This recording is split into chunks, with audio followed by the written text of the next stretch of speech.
Assalamualaikum warahmatullahi wabarakatuh. Perkenalkan, nama saya Muhammad Kurniawan. NIM 1865003. Di sini saya akan mereview sedikit manajemen proyek TI, manajemen risiko proyek. Are you ready? Risiko or problem.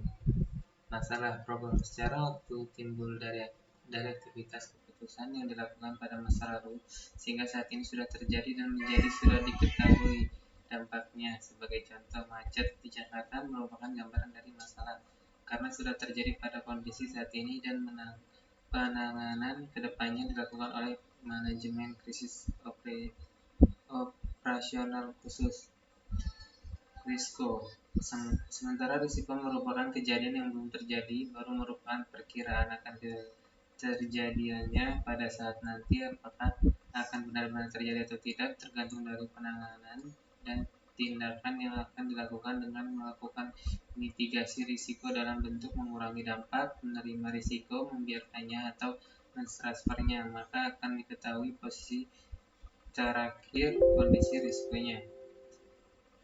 Berdasarkan ISO 31.2018, pengertian risiko adalah efek dari ketidakpastian pada sasaran. Ada 3 komponen yang berkaitan dengan risiko. Yang pertama, A. Efek berkaitan dengan positif maupun negatif, bahkan keduanya. Kemudian B. Ketidakpastian, yaitu suatu keadaan, kondisi, kurangnya informasi terkait dengan pemahaman atau pengetahuan tentang suatu peristiwa, konsekuensinya, atau kemungkinan sesuatu terjadi. Kemudian C. Sasaran merupakan tujuan dari suatu yang akan dicapai, di mana dapat memiliki berbagai aspek dan kategori serta mempunyai beberapa tingkat. Contoh sasaran yang smart misalnya membangun jaringan 5G di kota-kota besar di Indonesia sebanyak 1000 BTS pada kuartal 4 tahun 2020. Dengan sasaran tersebut kita dapat mengetahui sasaran yang akan dicapai secara spesifik, struktur maupun waktu pencapaiannya.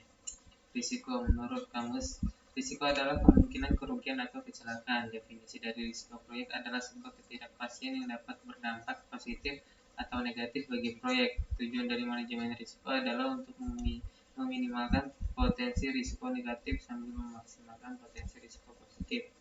Kemudian manajemen risiko proyek mengidentifikasi, menganalisa, dan merespon terhadap risiko yang ada selama proyek agar tujuan proyek tercapai.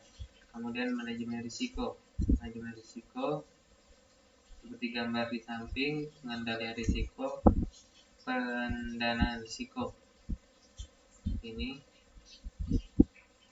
Kemudian dalam pengelolaan perusahaan secara umum, fungsi penerapan manajemen risiko pada tingkat perusahaan adalah yang pertama memperkuat analisis pencapaian strategi perusahaan, kemudian yang kedua memudahkan dalam mengambil keputusan, yang ketiga meningkatkan produktivitas perusahaan.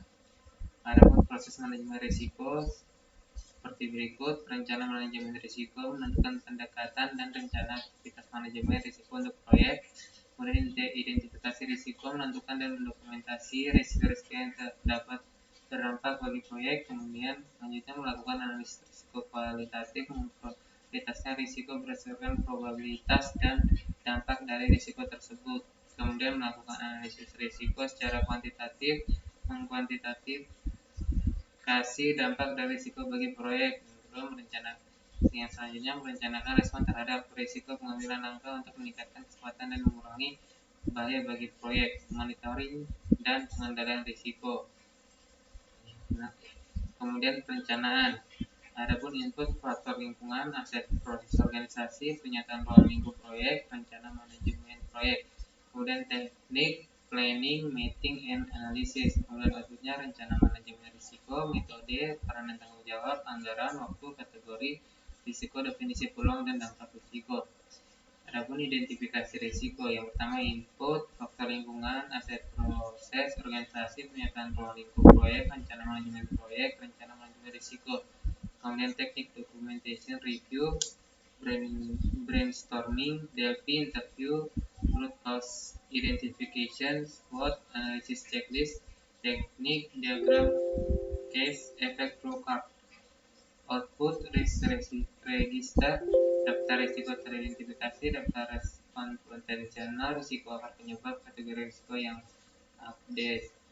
kemudian analisis risiko kualitatif, kemudian input atau proses, kemudian organisasi, pernyataan ruang lingkup, perencanaan manajemen risiko, register, kemudian teknik penilaian probabilitas dan dampak risiko, matriks probabilitas dan dampak, penilaian mutu data risiko, kategorisasi risiko, penilaian urgensi risiko, kemudian yang output risk register update, dan analisis risiko kuantitatif, yang utama input, aset proses organisasi, pernyataan ruang lingkup, rencana manajemen risiko, register, rencana manajemen proyek, kemudian teknik, data gathering, interviewing, probability, distribution, expert judgment, kuantitatif, teknik, analisis sensitivitas, analisis X, monetary value, pohon, keputusan modeling dan simulasi,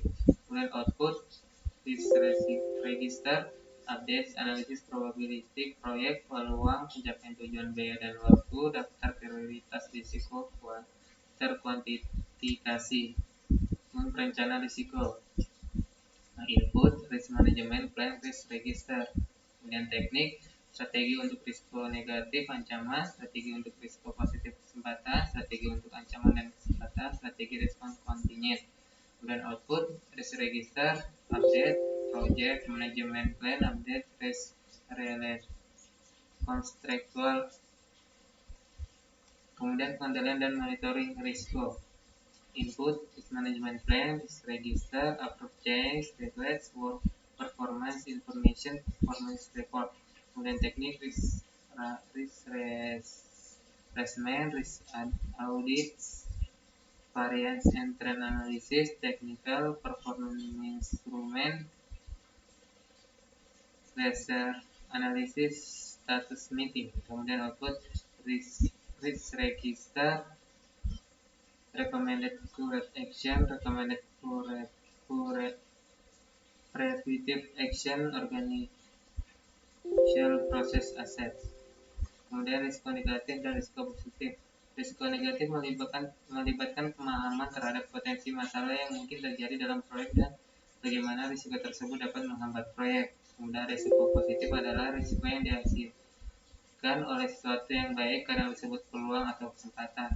Strategi risiko negatif, avoid, pengindaran risiko melibatkan perubahan rencana manajemen untuk menghilangkan ancaman oleh risiko merugikan, mengisolasi tujuan proyek dari dampak risiko atau mengundurkan tujuan yang dalam bahaya. Kemudian transfer, pengendalian risiko mensyaratkan pergantian penerima dampak negatif dari pemilik ke pihak ketiga. Kemudian mitigatif, pengurangan peluang dan atau dampak peristiwa berisiko merugikan ke ambang batas yang dapat diterima.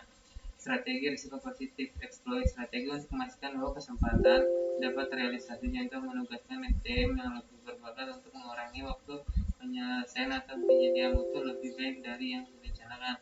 Secara alokasi kepemilikan kepada pihak ketiga yang memiliki kemampuan terbaik menangkap peluang manfaat proyek. Kemudian enchain, modifikasi ukuran kesempatan dengan meningkatkan peluang dan atau dampak positif dengan mengidentifikasi dan memaksimalkan pengendalian kunci dari risiko berdampak positif. Dan perencanaan manajemen risiko, output dokumen rencana pengelolaan risiko, berisi prosedur untuk mengelola risiko sepanjang proyek. Kemudian isi dokumen bisa dilihat gambar, isi dokumen manajemen risiko ini. Dengan rencana kontingensi, rencana mitigasi aksi yang dilakukan oleh tim proyek apabila sebuah risiko benar-benar terjadi. Fallback times, rencana yang dikembangkan untuk risiko yang berdampak sangat tinggi pada proyek keberhasilan. Kemudian kategori risiko pasar, risiko finansial, risiko teknologi, risiko manusia, dan risiko proses. Adapun risiko breakdown, struktur, gambaran tingkat kategori risiko dari sebuah proyek digunakan untuk mengidentifikasi dan mengkategorikan risiko. Kemudian contoh risk breakdown struktur seperti ini, jadi gambar ini. Kemudian identifikasi risiko, proses memahami potensi kejadian yang dapat menghambat atau membantu proyek. Alat bantu dan metode untuk mengidentifikasi risiko yaitu brainstorming, Delphi, interview, analisis SWOT. Kemudian brainstorming, membentuk grup yang membahas berbagai macam ide atau solusi secara spontan untuk menyelesaikan permasalahan tertentu. Teknik DLP digunakan untuk mencapai kesepakatan dari sekumpulan ahli di bidang tertentu yang melakukan prediksi terhadap masa depan. Kemudian interview, sebuah cara untuk menemukan fakta dengan cara mengumpulkan informasi melalui tiap muka telepon, email atau instant message. Kemudian SWOT, analisa SWOT, trustworthiness, opportunities and risks, membantu mengidentifikasi risiko positif dan negatif yang dapat terjadi di sebuah proyek. Risk register, dokumen yang berisi hasil dari proses manajemen risiko yang ditampilkan dalam bentuk tabel. Risk event adalah kejadian yang tidak pasti yang dapat menghambat atau memajukan proyek. Contoh risk register seperti gambar ini. Kemudian matriks probabilitas. Matriks probabilitas atau dampak berisi gambaran probabilitas kejadian sebuah risiko dipasangkan dengan dampak dari risiko tersebut. Contoh matriks probabilitas di gambar berikut. Kemudian analisa kuantitatif risiko, metode yang digunakan analisis decision tree, simulasi, analisis sensitivitas. Decision tree, the expected monetary value atau MP. Decision tree adalah diagram analisis yang membantu dalam memilih sebuah situasi yang hasilnya belum pasti. Seperti gambar berikut. Menghitung EMV, tahapan menghitung estimated monetary value itu masuk yang pertama masukkan nilai probabilitas terjadinya sebuah risiko, kemudian yang kedua masukkan nilai finansial dari dampak risiko tersebut, kemudian yang ketiga kalikan nomor 1 dengan nomor 2. Strategi respon terhadap risiko negatif di gambar berikut. Terus strategi respon terhadap risiko negatif lanjutan disangka mengalihkan tanggung jawab risiko kepada pihak di luar proyek, misalnya dengan menggunakan asuransi, risk mitigation, usaha untuk mengurangi probabilitas atau konsekuensi bahaya yang diakibatkan oleh strategi respon terhadap risiko positif, eksploitasi risiko, memastikan semua hal telah dipersiapkan agar probabilitas terjadi risiko positif dapat meningkat, membagi risiko, berkolaborasi dengan departemen atau pihak lain untuk mengeksploitasi risiko positif. Kemudian strategi respon terhadap risiko positif, meningkatkan risiko usaha yang dilakukan agar sebuah risiko positif dapat terjadi. Kemudian menerima risiko positif yang sudah terjadi.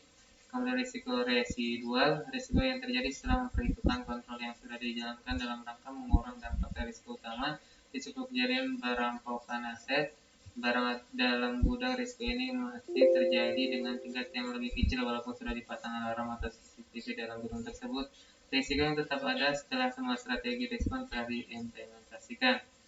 Mungkin sekian yang bisa saya sampaikan, lebih dan kurangnya mohon dimaafkan. Wassalamualaikum warahmatullahi wabarakatuh.